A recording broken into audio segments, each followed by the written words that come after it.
को। अगर आपने पिछले एपिसोड्स के वीडियोस अब तक नहीं देखे हैं तो उनकी लिंक आपको डिस्क्रिप्शन में मिल जाएगी। तो चलिए जानते हैं आगे की कहानी को बिना किसी देरी के। तो दोस्तों, अब तक हमने देखा कि गोजो तोजी को अपनी नई टेक्निक हॉलो पर्पल से मार देता है और फिर स्टार वेसल के हेडक्वार्टर्स में अंदर जाकर रिको की डेड बॉडी को बाहर ले आता है और इस ग्रुप के फॉलोअर्स रिको की डेथ पर ताली बजा रहे थे। इसके बाद कहानी 1 साल आगे जाती है। गेतो और शोको गोजो की तरफ एक रबर और एक पेंसिल फेंकते हैं। रबर तो गोजो से टकरा जाती है लेकिन पेंसिल उसकी इन्फिनिटी की वजह से रुक जाती है। गोजो एक्सप्लेन करता है कि अब उसकी इन्फिनिटी ऑटोमेटिक काम कर सकती है और इसकी भी पहचान कर सकती है कि उसकी तरफ आने वाला कौन सा ऑब्जेक्ट खतरा है और कौन सा नहीं, लेकिन जहर की पहचान वो अब तक नहीं कर सकता। साथ ही गोजो अब बिना ज्यादा थके हर समय अपनी इन्फिनिटी शील्ड चालू रख सकता है। पहले ऐसा करने से गोजो का भेजा फ्राई हो जाता था, लेकिन अब वो साथ में रिवर्स कर्स टेक्निक भी यूज कर सकता है, तो उसका दिमाग हमेशा फ्रेश रहता है। गोजो अब अपनी और भी नई पावर्स के बारे में बताने लगता है कि जल्द ही वो टेलीपोर्ट करना और डोमेन बनाना भी सीख जाएगा। गेतो अब मन में सोचता है कि गोजो अब उससे कहीं ज्यादा आगे निकलकर सबसे ज्यादा स्ट्रॉन्ग बन चुका है। वो अकेले ही किसी भी मिशन को हैंडल कर सकता है, इसीलिए अब गेतो को भी अकेले ही मिशन पे जाना पड़ता है। और ये समर सॉर्सरर्स के लिए काफी बिजी था क्योंकि कर्स्ड स्पिरिट्स की तादाद मच्छरों की तरह बढ़ती ही जा रही थी और उन्हें एब्जॉर्ब करके गेतो थक चुका था। वो बताता है कि कर्स स्पिरिट्स का स्वाद बिल्कुल ऐसा होता है मानो उल्टी में लिपटा कपड़ा निगल लिया हो। अब गेतो अपने रास्ते से भटकता जा रहा था क्योंकि उसने इंसानों का घिनौना रूप देख लिया था। वो जुजुत्सु सॉर्सरर बना ही इसीलिए था ताकि वो नॉर्मल इंसानों की मदद कर सके, लेकिन उन फॉलोअर्स की तालियों की गूंज गेतो को अब भी सुनाई दे रही थी। शावर लेने के बाद गेतो अकेले एक कमरे में जाकर बैठ जाता है। तभी हाइबारा गेतो के पास आकर उससे बात करने लगता है और उसे बताता है कि वो एक मिशन के लिए बहुत दूर जा रहा है, तो वो उसके और गोजो के लिए कुछ खाने को जरूर लाएगा। अब गेतो उससे पूछता है कि उसे जुजुत्सु सॉर्सरर बन के कैसा लग रहा है। हाइबारा कहता है कि वो इन सब के बारे में ज्यादा नहीं सोचता, लेकिन वो खुश है कि वो अपनी पूरी कोशिश कर रहा है। गेतो उसकी बात से सहमत होता है। तभी इन दोनों के सामने एक औरत आती है और इनसे सवाल करती है कि उन्हें किस टाइप की लड़की पसंद है। गेतो उससे पूछता है कि वो कौन है। वहीं हाइबारा बताता है कि उसे ज्यादा खाने वाली लड़कियां पसंद है। गेतो को यह पसंद नहीं आता कि हाइबारा किसी अनजान को जवाब दे रहा है। इसके बाद हाइबारा गेतो और उस लड़की को अकेला छोड़कर चला जाता है। वो लड़की फिर से गेतो से वही सवाल करती है और गेतो फिर से लड़की की आइडेंटिटी पूछता है। ये लड़की बताती है कि उसका नाम यूकी है और वो एक स्पेशल ग्रेट सॉर्सरर है। दोस्तों, यूकी को हमने सीजन 1 में भी देखा था और इसी ने तोदो को ये सवाल करने की आदत लगाई थी। खैर, गेतो यूकी के बारे में जानता था। यूकी का जुजुत्सु हाई से कोई लेना देना नहीं है और ना ही वो उनसे मिशन लेती है। उसे अकेले काम करना पसंद है। यूकी बताती है कि जुजुत्सु के लोग सिर्फ बीमारी का इलाज करते हैं, जबकि वो बीमारी को जड़ से ही खत्म करना चाहती है। यानी वो एक ऐसी दुनिया बनाना चाहती है जिसमें कोई कर्स स्पिरिट हो ही ना। अब जैसा कि हम जानते हैं कि कर्स स्पिरिट इंसानों के नेगेटिव इमोशंस से जो एनर्जी लीक होती है उससे बनते हैं। तो ऐसी दुनिया बनाने के 2 तरीके हैं जिनमें कर्स स्पिरिट हो ही ना। पहला, कि सारे इंसानों से कर्स एनर्जी को ही खत्म कर दिया जाए और दूसरा, कि सारे इंसानों को अपनी कर्स एनर्जी कंट्रोल करना सिखा दिया जाए। यूकी को पहला तरीका ज्यादा पसंद है और उनके पास तो इसका एक एग्जाम्पल भी था, तोजी,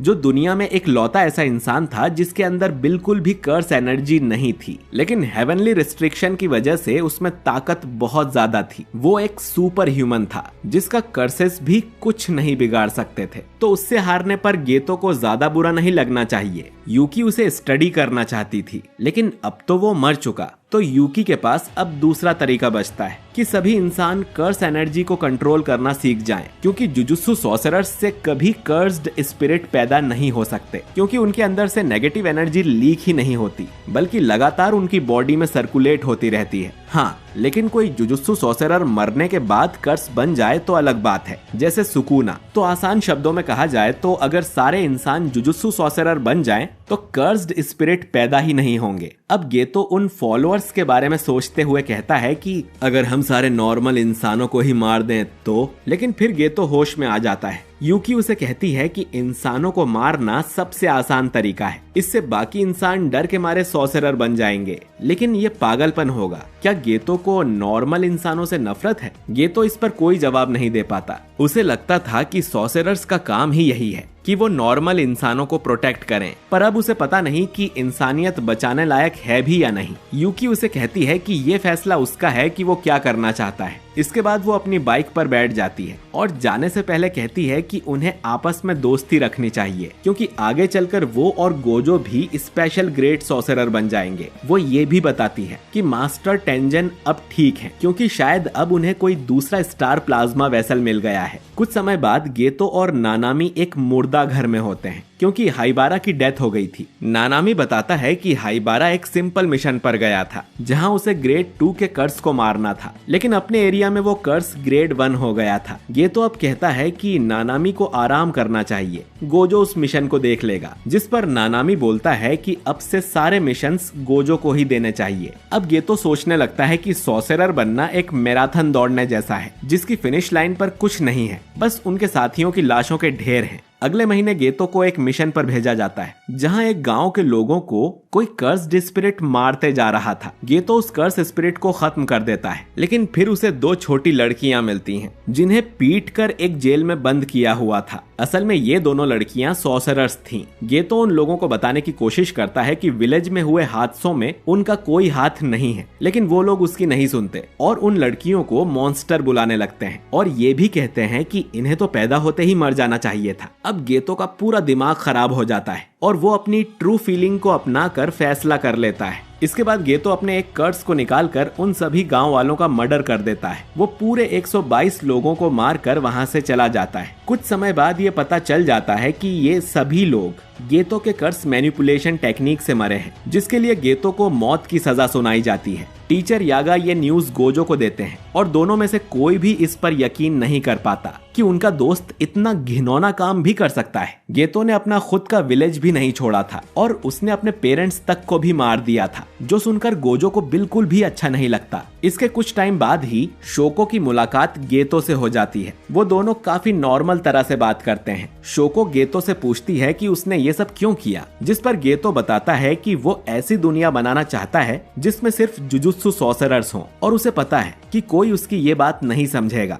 शोको फिर तुरंत ही गोजो को कॉल कर इन्फॉर्म कर देती है कि गेतो यहाँ पर है और उसे मरने का शौक नहीं है जो वो गेतो को अरेस्ट करने की कोशिश करे। थोड़ी ही देर में गोजो यहाँ आ जाता है और गेतो से पूछता है कि वो सच में सारे इंसानों को मार देगा, अपने पेरेंट्स को भी। गेतो उसे भी वही जवाब देता है कि वो एक ऐसी दुनिया बनाना चाहता है जिसमें कोई कर्स ना हो और ना ही कोई नॉर्मल इंसान। इसके लिए वो अपने पेरेंट्स को भी मार चुका है। गोजो अब उसके सिद्धांतों पर सवाल उठाता है, जिस पर गेतो कहता है कि उन सब लोगों की मौत किसी कारण से हुई है। गोजो आगे कहता है कि सारे इंसानों को मारना नामुमकिन है और वो कभी अपने गोल तक नहीं पहुंचेगा, जिस पर गेतो बोलता है कि लेकिन तुम ये काम अकेले ही कर सकते हो, तो अगर मैं तुम्हारे जितना पावरफुल हो गया तो जरूर अपने गोल को पूरा कर लूंगा। और उसने अपने लिए ये जिंदगी चुन ली है। अब गेतो यहाँ से जाते हुए कहता है कि तुम चाहो तो मुझे मार सकते हो, उसका भी कोई कारण होगा। गोजो उस पर अपनी हॉलो टेक्निक पर्पल से निशाना लगाता है, पर वो अपने बेस्ट फ्रेंड को मार नहीं पाता